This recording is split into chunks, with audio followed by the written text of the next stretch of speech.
Bonjour et bienvenue dans ce nouveau tutoriel consacré au motion design dans Unreal Engine. Alors, dans le launcher, j'ai installé la version 5.4, elle est encore preview, donc il y a quelques bugs sur cette version, mais on va pouvoir quand même faire une petite introduction à cette partie. Donc Unreal Engine s'attaque au motion design comme After Effects. L'avantage de tout ça, c'est que c'est en réel. Même si ici je vais enlever le real time parce que avec ma petite 2080, ça va commencer à souffler. Donc, quand vous commencez avec cette version, la première chose à faire, c'est d'aller dans les plugins et d'installer le motion design. Une fois qu'on a fait ça, on peut aller dans le project setting, taper alpha et allouer through Tone Mapper à travers le Tone Mapper. Donc dans les premières versions bêta du logiciel, Avalanche se crée à partir d'un blueprint dédié à Avalanche. Maintenant, ils ont tout passé en fait dans les levels. Donc pour créer un level Avalanche, on va créer un nouveau level. On voit ici qu'on a un template motion design. On pourrait également passer par un template vide. Donc je vais vous montrer en créant un template vide. Dans un premier temps, on va activer le motion design. Ça va nous ouvrir les différents assets disponibles pour le motion design qu'on retrouve ici. C'est-à-dire qu'on peut repasser en mode sélection ou passer en mode motion design. Et on a donc des shapes 2D, des shapes 3D, des acteurs avec du texte, avec des cloners, des effecteurs. On peut également mettre des meshes. On peut aller ici dans le Content Browser et glisser un mesh. On voit qu'il apparaît dans l'outliner. D'ailleurs, on voit qu'il y a deux outliners. Un qui est dédié au motion design et l'outliner classique où on va retrouver tous nos assets. Dans le motion design, on aura la possibilité de venir changer l'ordre des layers. On a également une caméra, des lumières que l'on peut ajouter. Avant de commencer, l'idéal est de créer les éléments nécessaires par défaut. On a un scene route, une lumière directionnelle, une skylight, un post-process et une ciné-caméra.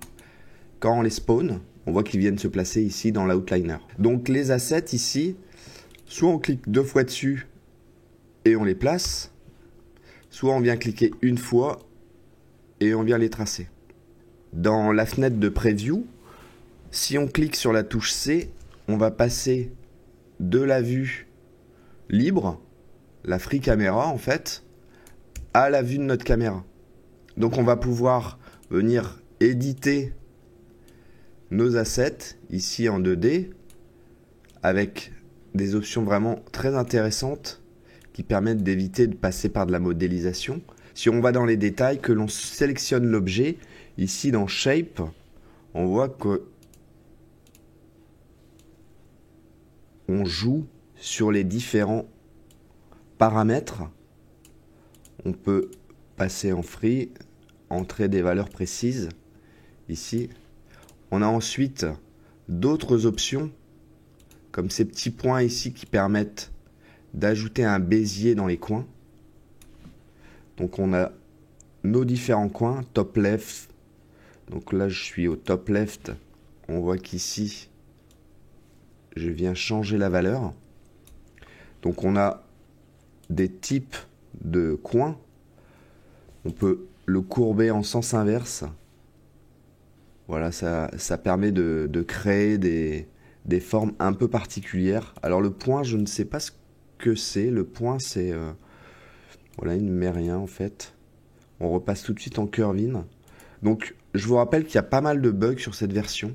Donc ensuite on a la subdivision qui permet justement d'avoir plus de définition sur notre angle ici. Si je repasse à 0, forcément j'ai un coin carré. On a de la même manière les slants qui permettent de casser vraiment la forme. Alors c'est très utile tout ça pour les fonds de synthé. pour créer un texte, mettre un cartouche derrière, ce que j'appelle un cartouche, et de venir les biseauter ou changer leur forme. Ensuite, on a deux petites options également au-dessus. Donc on voit ici, ça c'est ce qui concerne l'UV, on le verra quand on parlera des matériaux. Et ici, pardon, donc c'est la molette pour venir se recentrer. On clique sur la molette et ici ça permet de jouer sur les quatre coins en même temps. On voit bien que on vient de changer tous les coins en même temps. Donc si on regarde les autres paramètres de shape, on va avoir forcément la position du point de pivot.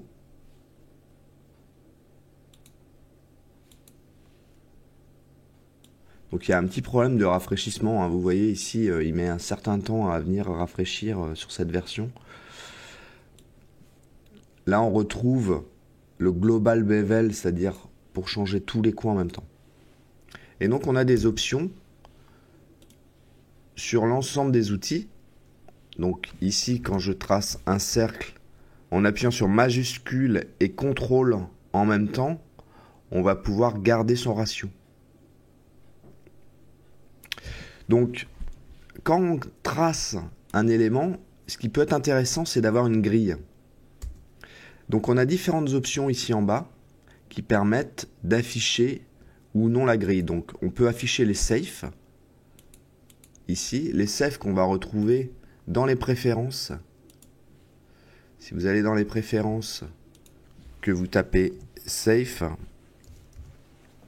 vous allez retrouver l'épaisseur du safe, à quel pourcentage de l'écran il va se trouver, sa couleur, c'est-à-dire que là je vais repasser au vert, et s'il est enable ou non. On pourrait même créer d'autres safes, des safes supplémentaires.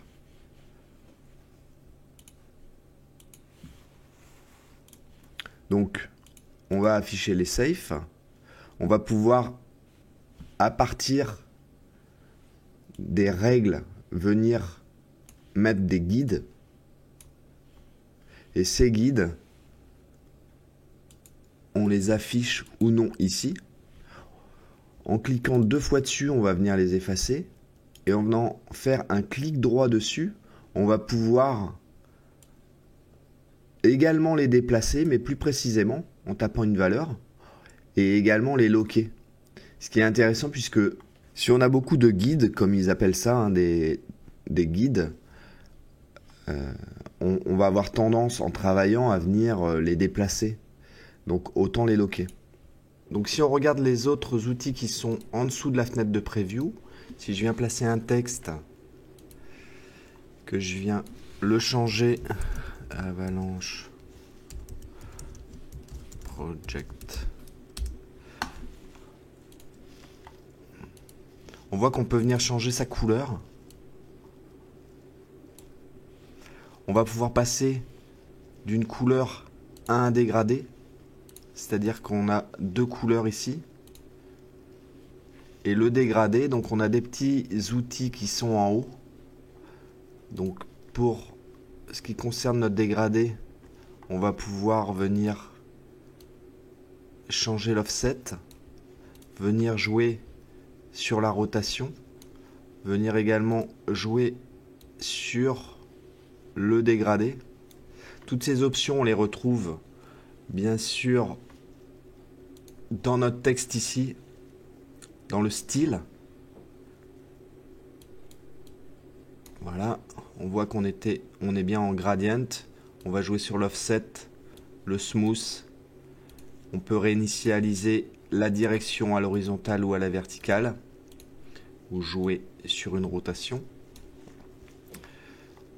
Pendant que je suis sur le texte, on a des améliorations qui sont par exemple de venir changer la police et accéder à toutes les polices qui sont dans le système directement. Donc si je prends une police, elle n'est pas dans le projet, je lui dis vas-y importe-la dans le projet, on voit qu'il vient l'importer. Donc ça c'est plutôt génial, on la retrouve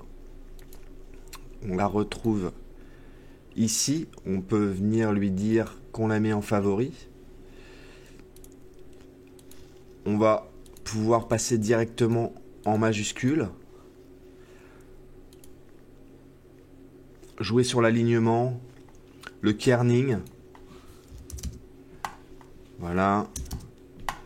Si on a plusieurs lignes de texte, donc on va faire un contrôle entrée, majuscule entrée, pardon, et on va pouvoir écrire autre chose, motion design, et jouer sur le line spacing avec des valeurs négatives si on souhaite, et l'espacement entre les mots. Je vais enlever ma deuxième ligne. Ensuite, on voit que on a le max width et le max height. C'est des options qu'on retrouve également ici. C'est-à-dire qu'on a un carré jaune qui se place. Et ce carré, on va pouvoir adapter la longueur maximum du texte. Donc personnellement, je préfère passer ici. On peut le faire aussi bien dans la largeur que dans la hauteur. Voilà. On peut décider de scaler le texte proportionnellement. On a l'extrude du texte. Si je passe en free camera, on voit qu'on a bien un extrude.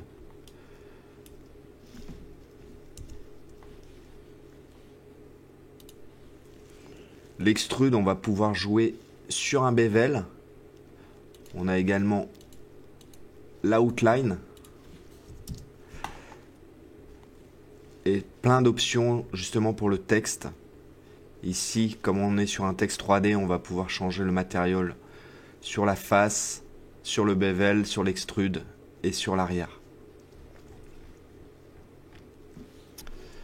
Si on continue avec les options qui sont ici, par exemple, si je mets plusieurs carrés, j'aurais pu le dupliquer, faire un Alt pour le dupliquer. Voilà, alors est-ce que mes carrés, j'en ai deux au même endroit, je peux venir donc les aligner, par exemple en haut. Je peux venir également respecter l'espacement entre les carrés. Donc étant donné qu'il y en a un plus petit, voilà, on a le sentiment qu'ils sont un peu décalés. Je vais les mettre à la même taille. Shape. Ici, on va les mettre à 100. Et on va bien les mettre de manière proportionnelle, leur espacement. Si par exemple, en jouant ici sur la profondeur, on souhaitait venir les aligner tous sur le même plan, on pourrait le faire ici, c'est-à-dire qu'ils vont s'aligner. Et pour finir, une option intéressante qui est que si vous avez un aplat et que vous souhaitez le justifier à la taille de la vue de votre caméra, vous pouvez venir ici et donc le plane est à la taille de la vue de la caméra. Donc toujours en ce qui concerne l'actor color, on va pouvoir venir créer des palettes ici. C'est-à-dire que je vais faire un test. On voit que j'ai bien créé une palette test. Donc je vais passer dessus. Ici, je vais pouvoir choisir une couleur. Je vais lui dire rose. Et je vais choisir également. Donc je vais bien rester dessus. Il a tendance à switcher, c'est encore un petit bug. On va mettre un rouge. Et on a dans notre palette, ici, les couleurs que l'on a enregistrées. Ensuite, ici, on va pouvoir faire un snapshot de notre viewport. On va ensuite pouvoir jouer sur le background, soit le passer en noir et afficher tous les assets en RVB. On va pouvoir mettre un background, c'est-à-dire ici on va aller choisir un background par exemple, jouer sur son opacité. Si vous avez un template avec des positions à respecter, vous pouvez le choisir ici. On va afficher uniquement le rouge, le vert, le bleu, uniquement l'alpha et repasser sur le checkerboard. Ensuite, on a les options de snap ou de grille. On peut activer la grille et lui dire d'être toujours présente. Si elle n'est pas toujours présente, la grille va apparaître au moment où vous déplacez un élément ou quand vous venez tracer un élément. Voilà.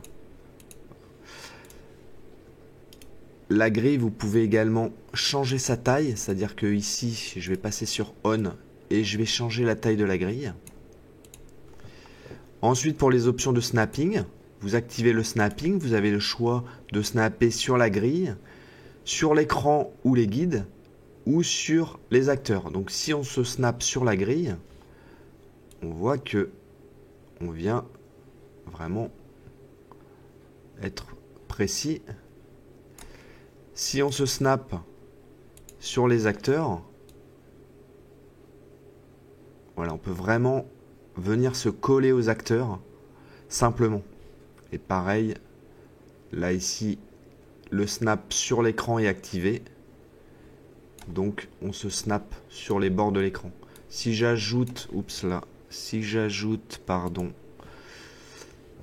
mes guides, voilà, je peux venir me snapper facilement sur mon guide.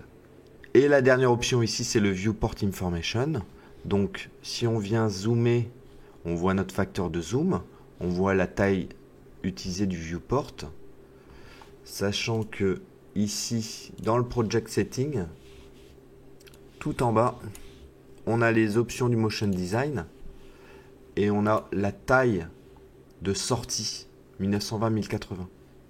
Donc si on regarde les autres assets, on a vu le rectangle, on a vu l'ellipse, on voit qu'on peut venir tracer des polygones comme on souhaite. Une fois qu'on a le polygone, on peut jouer sur un bevel sur les angles, sachant qu'on peut toujours le faire angle par angle. On a le ring. Le ring, on peut venir le casser. On peut venir décider du départ de l'angle. L'étoile, où on va choisir le nombre de côtés. La flèche où on va vraiment la paramétrer comme on souhaite. Voilà, même une flèche des deux côtés. Le chevron. Et donc sur tous ces éléments, aussi bien 2D que 3D, on peut venir ajouter des effets, des modifiers. Ici par exemple, on peut mettre un extrude. C'est-à-dire que ça va nous ouvrir une fenêtre qui s'appelle Operator Stack, que l'on retrouve ici. C'est-à-dire que si vous la fermez, vous pouvez la réouvrir ici. Vous allez gérer vos effets.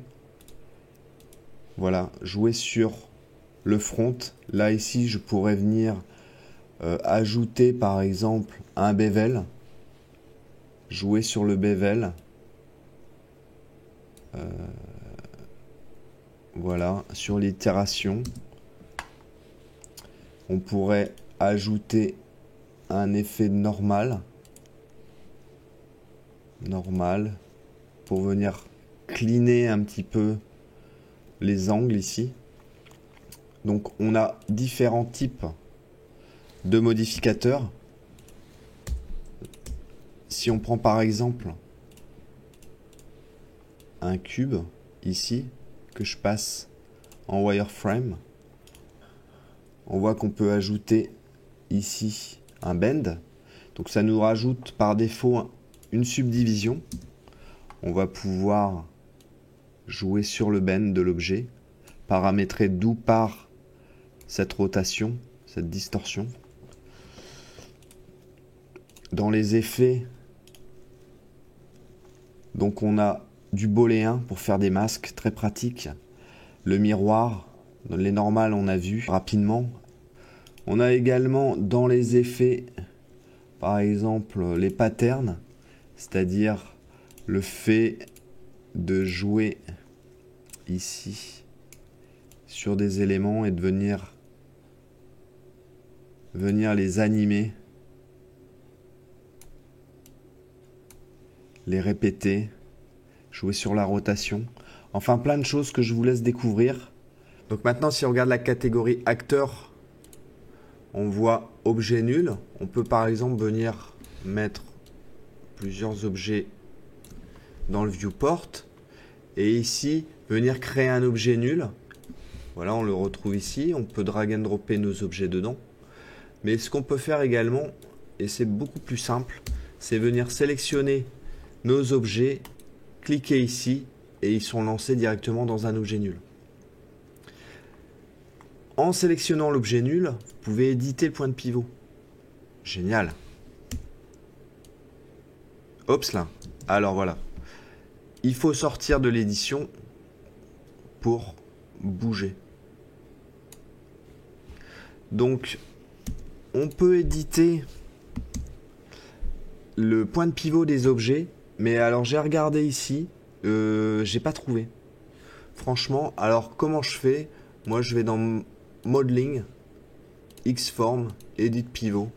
Je lui dis par exemple sur la droite, j'accepte, et à partir de là, je change le pivot de mes objets. Sachant que pour le pivot des objets, on peut également prendre le gizmo et venir le bouger manuellement. Donc dans les acteurs qu'on va retrouver ici, actor, on a le texte. Donc le texte, on va pouvoir le dupliquer avec Alt, on va pouvoir le changer. Texte 2, on va l'écrire en plus en français. On peut ajouter des modificateurs, c'est-à-dire que celui-ci, on va lui dire de suivre le texte 1. Et on va lui mettre un offset. Donc avec plein d'options autres que je vous laisse découvrir, on va pouvoir par exemple sur ce texte venir mettre en dessous un cartouche. Voilà, on va le mettre rose, ça sera superbe. On va bien le mettre un peu derrière et lui, on va lui dire qu'on va faire un auto size. On va lui dire ici qu'on va le faire sur notre texte. Et en plus, par exemple, on va ajouter du padding. 5, 2, 5, 2. Voilà. Maintenant, une fois qu'on bouge ce texte, l'autre suit. Et si on vient sur notre texte 3 le changer, on a bien le cartouche qui suit. Très pratique. Génial. Donc toujours dans les acteurs, on va regarder les cloneurs. Pour cela, je vais créer 2 carrés. Voilà. Je vais les mettre de couleurs différentes. Sachant que vous voyez, les matériaux s'appliquent par face. Ici, on peut lui dire dans Material qu'on veut appliquer le même matériau pour l'ensemble de l'objet, sachant qu'il est toujours par face. Si vous avez une texture, la texture ne va pas englober tout l'objet, elle va se faire par face, ce qui est un peu dommage. Et ici, on était en train de regarder le cloneur, donc je vais placer un cloneur. Par défaut, dans mon cloneur, il me place un objet que je vais enlever. Moi, je vais venir lui mettre mes cubes que je vais réduire en taille. Je vais les mettre à 30, pardon. Voilà. Donc je prends mon cloneur et je le déplace. Et on voit ici, dans le cloneur, qu'il a répété. Donc il a répété 3 fois en X. Si je lui mets 1, il va se mettre comme ça. Il l'a répété sous forme de grille. On pourrait le faire sous différentes formes. Voilà, un cercle. Donc si je passe en 3D, on voit mon cercle. On voit un cylindre. Donc j'ai vraiment plein de modes différents. On choisit le nombre de répétitions. On choisit est-ce que l'on veut une répétition avec un espacement plus ou moins grand. Je vais mettre 60. Alors là, j'en ai pas en X, mais je vais les mettre comme ça. Est-ce que je veux me contraindre à une forme, à une texture? Est-ce que je place mes éléments de manière random? C'est-à-dire qu'à partir de là, je vais jouer sur mon seed pour changer mon random. Donc, plein de choses comme ça pour les cloneurs. Et avec les cloneurs, on va pouvoir utiliser l'effector. Donc ça, c'est génial. C'est-à-dire que on a mon effector qui est là, mon cloneur, et je vais lui dire, tu vas prendre en compte cet effector. Et cet effector, ici par exemple, je vais lui dire que je vais mettre un offset, alors en X et en rotation. Voilà, 180, 180. On pourrait même mettre un peu de scale. On va le mettre à 2. Voilà. Et quand je vais passer dedans, c'est-à-dire quand mon effector va venir percuter les objets, on va décider de jouer l'offset ou non. On a ici deux cercles, le cercle extérieur, le cercle intérieur. À partir d'ici, dans le cercle intérieur, on est à 100% des offsets qu'on a placés. En dehors, on est à 0%. Et entre les deux, eh ben, c'est graduel. Et cette progression, elle se joue donc ici, avec des courbes.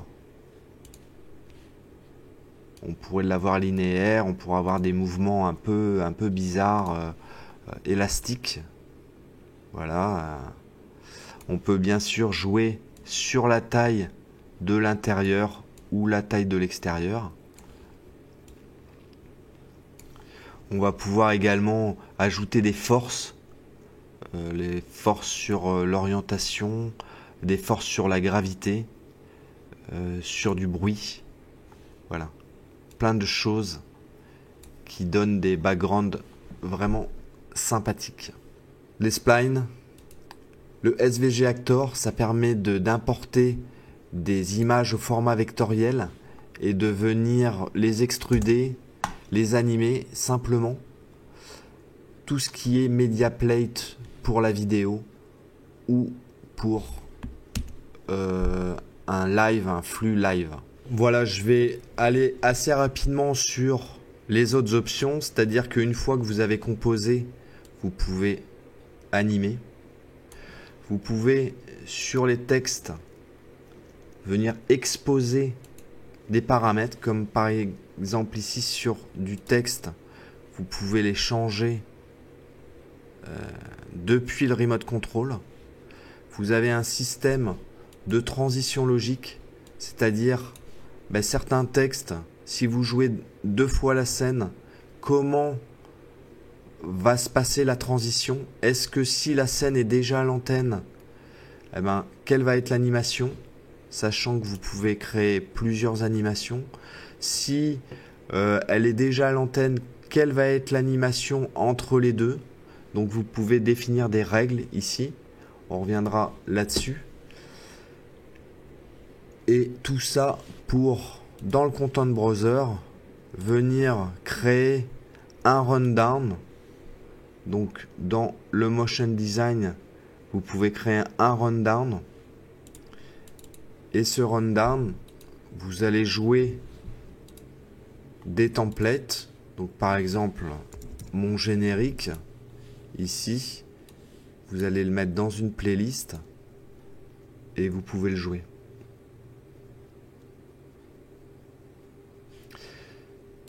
Si jamais vous avez par exemple du texte.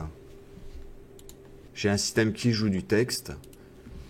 J'ai un autre synthé qui s'appelle texte, qui fait en sorte que l'on peut changer le texte ici. Je vais mettre avalanche, je vais pouvoir le jouer. Il y a une interaction entre les scènes, c'est-à-dire que quand je fais un play, il comprend que je dois étendre le background pour passer en dessous. Si ici, je viens créer un deuxième texte et que je vous dis au revoir, je vais faire une transition logique. Il sait que je dois passer de l'un à l'autre parce que le premier est déjà à l'antenne. Si je le ferme et que je le rejoue, on a le background qui arrive et une transition un peu différente. Même si ce n'est pas flagrant ici. Au final, ce qu'on va faire, c'est qu'on va le broadcaster sur différents channels. Donc on pourra avoir le choix d'un ou plusieurs channels. Voilà pour cette introduction à Avalanche. Avalanche qui était le nom du projet à la base, qui s'appelle donc maintenant Motion Design. J'attends des versions un peu plus stables. Merci de m'avoir suivi et je vous dis à bientôt.